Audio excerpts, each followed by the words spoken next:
Ilang beses sumimangot mukha ng coach ng kalaban sa ginawa ng Gilas women. Hindi naging hadlang ang height at size advantage ng Samoan para makuha nila ang panalo.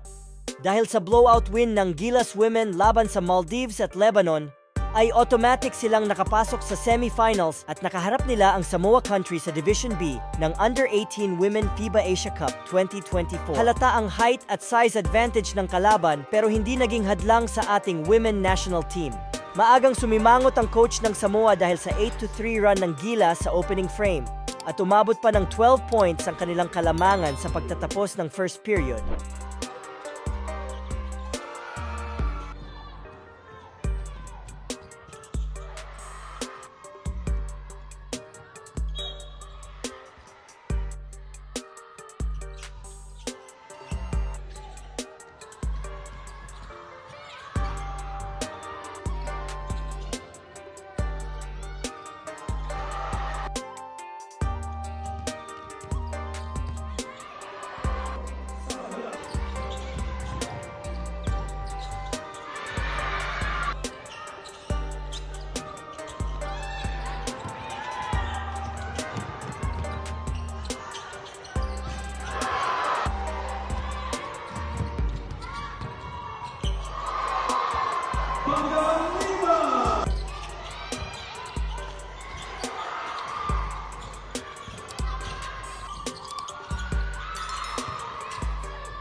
Sa simula ng second quarter ay nagkaroon ng 6-2 run ng Gilas at pumalo sa 14 points ang kanilang biggest lead.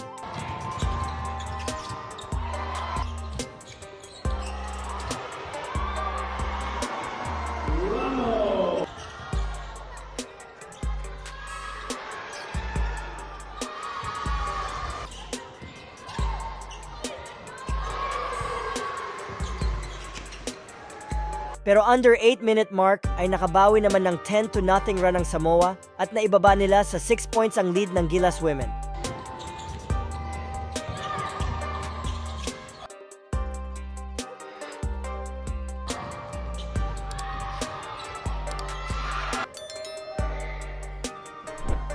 Four-minute mark pa muling nakabawi ng puntos ang ating national team mula sa open layup ni Ramos at nagtuloy-tuloy pa hanggang natapos ang first half.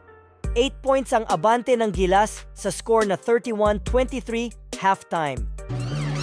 Entering third quarter, unti-unting naibalik ulit sa 2 digits ang lead ng Gilas women dahil sa pag-takeover ni Fajardo at Ramos.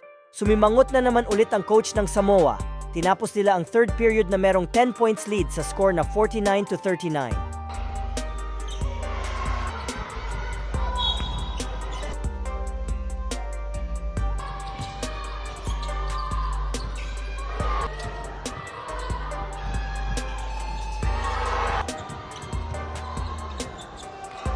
Final frame, mas lalo pang hindi na maipinta ang mukha ng coach ng kalaban dahil pumalo na sa 21 points ang lead ng Gilas halfway mark at nagtuloy-tuloy pa sa pag-init si Fajardo na isa sa naging dahilan kaya lumubo ang kalamangan ng ating under-18 women.